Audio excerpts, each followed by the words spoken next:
नमस्कार साथियों, स्वागत है आप सभी का Om Pushp classes the competition venture of science commerce academy Dharamshala में। मेरा नाम है श्याम और आज मैं आपके लिए वर्ण रचना का पार्ट 2 लेके आया हूँ। इससे पहले हमने वर्ण रचना का पार्ट 1 अपलोड किया है। यदि आपने वो नहीं देखा है तो वो आप हमारे यूट्यूब चैनल पे जाके देख सकते हैं। तो चलिए जानते हैं कि वर्ण रचना का क्या होती है आगे।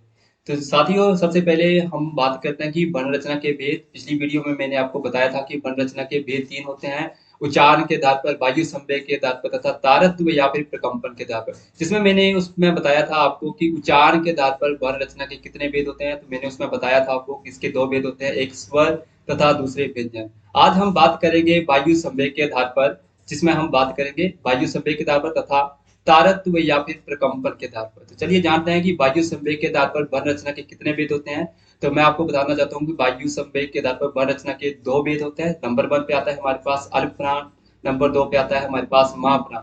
सबसे पहले हम जानेंगे कि अल्प प्राण क्या होता है। तो इसको हम इसके शब्द से ही जानते हैं कि अल्प प्राण होता क्या है। तो अल्प यानी कि कम, जिसका मतलब होता है कम, और प्राण का यानी कि प्राण वायु जिसको बोलते हैं। तो प्राण का मतलब वायु, यानी कि जिनके उच्चारण करने में बिल्कुल ही कम वायु इस्तेमाल की जाती है, उन्हें हम अल्प प्राण बोलते हैं। तो इसमें हम बात करेंगे तो इसमें हमारे प्रथम वर्ण, तृतीय और पंचम वर्ण का उपयोग किया जाता है अल्प प्राण में। अब देखिए, जैसे क मैं बोलूंगा, यहाँ पे पहला वर्ण ये होता है, दूसरा, तीसरा और चौथा और ये पांचवा वर्ण है। प्रत्येक वर्ग का जब मैं बात करूंगा प्रत्येक वर्ग का, तो यहाँ पे वर्ग लिखे गए हैं कि मैंने पिछली वीडियो में यहाँ पे आपको बताया है ये वर्ग क्या होते हैं और कौन कौन से वर्ग में वर्ण शामिल किए जाते हैं। ये प्रत्येक वर्ग का पहला, दूसरा, तीसरा और चौथा, पांचवा वर्ण होते हैं। तो यहाँ पे मैं सबसे पहले आपको बताना चाहूंगा कि अल्प प्राण, जैसे क का उच्चारण करेंगे जिसमें क्या है, कम वायु इस्तेमाल की जाती है, जबकि ख बोलेंगे तो अधिक वायु आती है। याद रखिएगा, ख के उच्चारण में अधिक वायु आती है, जबकि जैसे हम ग बोलते हैं, ग में कम वायु, घ बोलेंगे तो यानी कि अधिक वायु यूज की जाती है। और इसी प्रकार से पांचवें वर्ण में भी क्या है, कम वायु इस्तेमाल की जाती है। तो अल्प प्राण में मैंने आपको बोला कि जिनमें कम वायु इस्तेमाल की जाती है, तो यानी कि प्रत्येक वर्ग का पहला और तीसरा और पांचवा वर्ण आपका अल्प प्राण कहलाते हैं। इनको हम अल्प प्राण बोलते हैं, यानी कि जिनके उच्चारण करने में भी कम वायु इस्तेमाल की जाती है। क बोलेंगे कम वायु, ख अधिक वायु। ख यहाँ पे शामिल नहीं किया। क्वेश्चन बनेगा आपको कि क कौन सा प्राण है, अल्प प्राण है, महाप्राण, तो आपको बताना होगा कि यह अल्प प्राण है। अगर आपको डेफिनेशन से याद नहीं होते तो यहाँ पे आपको इस तरीके से भी याद रख सकते हैं कि प्रत्येक वर्ग का पहला, तीसरा और पांचवा वर्ण आपके अल्प प्राण होते हैं। इसके साथ ही साथ यहाँ पे जो हमने अंतस्थ व्यंजन जो बताए थे, अंतस्थ व्यंजन य, र तथा ल और व, इनके उच्चारण करने में भी कम वायु इस्तेमाल की जाती है, इसलिए इन्हें भी क्या बोला जाता है, अल्प प्राण बोला जाता है। तो आई थिंक आपको ये समझ में आया हो। तो चलिए चलते हैं आगे कि महाप्राण क्या होता है। महाप्राण यानी कि जैसे मैंने अल्प प्राण में बताया, अल्प प्राण में कम वायु, वैसे ही महाप्राण में यानी कि अधिक, इसका मीनिंग रहेगा अधिक। और प्राण का मतलब यानी कि वायु, जहाँ पे अधिक वायु प्रवाहित की जाए हमारे फेफड़ों के द्वारा या छोड़ी जाए मुख के द्वारा, उन्हें हम महाप्राण बोलते हैं। यहाँ पे हम देखेंगे प्रत्येक वर्ग का दूसरा और चौथा वर्ण हमारे क्या होते हैं, महाप्राण होते हैं। यहाँ पर फिर से काउंटिंग दे देते हैं, 1 2 3 एंड 5। यानी कि प्रत्येक वर्ग का दूसरा, यानी कि इसकी बात की जाए तो ये आपका महाप्राण हो जाएगा। सभी का, सभी वर्ग का दूसरा वर्ण हमारा महाप्राण। उसी प्रकार से दूसरा और चौथा वर्ण हमारा महाप्राण होता है।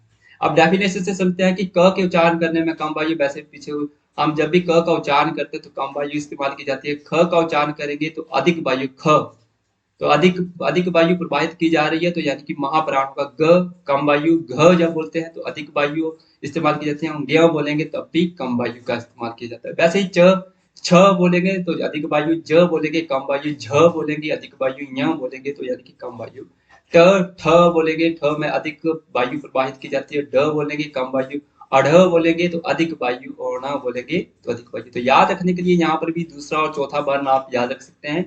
इन्हें किस प्रकार से याद किया जाएगा, तो दूसरा और चौथा वर्ण आपके महाप्राण होंगे। इसके अलावा यहाँ पे हमारे ऊष्म वर्ण, मैंने आपको पिछले वीडियो में बताया था कि ऊष्म व्यंजन क्या रहते हैं। तो ऊष्म व्यंजन आपके क्या रहते हैं, ष, षटकोण वाला श जाता है आपका, स तथा ह, ये आपके महाप्राण होते हैं। और यहाँ पिछली वीडियो में मैंने बताया था ये ऊष्म व्यंजन भी कहलाए जाते हैं। तो यहाँ पे ऊष्म व्यंजनों को महाप्राण बोला जाता है। याद रखिएगा, ऊष्म व्यंजन भी क्या है, हमारे महाप्राण है। तो याद रखिएगा साथ ही यहाँ पर एक और, ये है कि प्रत्येक स्वर ना तो हमारे अल्प प्राण होते हैं ना ही महाप्राण होते हैं। तो याद रखिएगा अगर आपसे पूछ लिया जाए अ क्या है, तो अ ना तो आपका अल्प प्राण है ना ही महाप्राण है।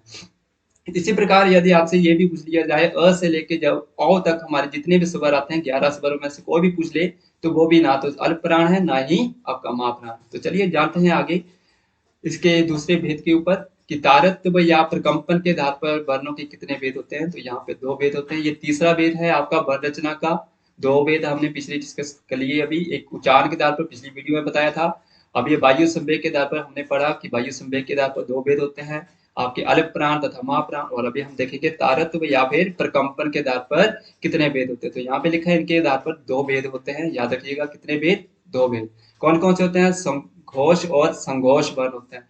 अब घोष को ही संघोष बोलते हैं, याद रखिएगा कंफ्यूज नहीं होना यहाँ पे। अगर आपको संघोष दिया गया है तो यानी कि घोष वर्ण ही कहलाए जाते हैं। दूसरे नंबर पे आते हैं हमारे पास अघोष वर्ण। तो सबसे पहले हम जानेंगे कि घोष क्या होते हैं या फिर संघोष क्या होते हैं। यानी कि जिन वर्णों के उच्चारण करने में कंपन पैदा हो जाए उन्हें हम घोष वर्ण बोलते हैं या फिर संघोष बोलते हैं।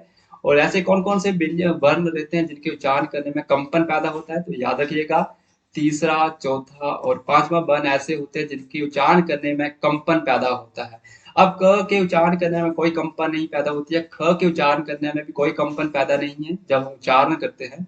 जबकि हम ग बोलेंगे, ग में जब गले में थोड़ी सी घ आती है, साउंड आती है तो गले में थोड़ी सी कंपन पैदा होती है। इसी प्रकार से घ बोलेंगे तब भी। और अंग्या जब बोलते हैं, अंग्या यानी कि नाक की सहायता से भी बोल जाते हैं और कंठ की सहायता से भी बोल जाते हैं, यानी कि नासिकीय वर्ण होते हैं, इनमें तो कंपन पैदा होती ही होती है। ये मैं आपको बताऊंगा जल्द ही आपको आगे कि अनुनासिक वर्ण क्या होते हैं। यहाँ पे हम सिर्फ आपको घोष और घोष के बारे में बताएंगे। तो जैसे च बोलेंगे इसके उच्चारण करने में भी कोई भी कंपन पैदा नहीं होगा, छ के उच्चारण करने में भी। जबकि हम ज बोलेंगे तब कंपन पैदा होगी, झ बोलेंगे तब भी कंपन पैदा होगी और यहाँ बोलेंगे तब भी। इसी प्रकार से आपका ट बोलेंगे कोई कंपन नहीं, ठ में कोई कंपन नहीं, जबकि ड में क्या होगा? कंपन पैदा होगी। यानी कि याद रखने का वही सिंपल सा तरीका है। तीसरा, चौथा, पांचवा वर्ण आपका क्या होगा?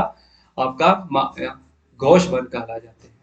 इसी प्रकार से हम इसमें बात करते हैं अंतस्थ व्यंजन। अंतस्थ व्यंजन यानी कि मैंने पीछे बताया य, र, ल तथा व आपके क्या होते हैं? आपके अंतस्थ व्यंजन कहला जाते हैं। तो इनके उच्चारण करने में भी कंपन पैदा होता है। य बोलेंगे, र बोलेंगे, ल बोलेंगे तथा व बोलते हैं तो वहां पर भी कंपन पैदा होता है। तो इसलिए इन्हें हम घोष वर्ण के नाम से जानते हैं, इसलिए इन्हें घोष वर्ण।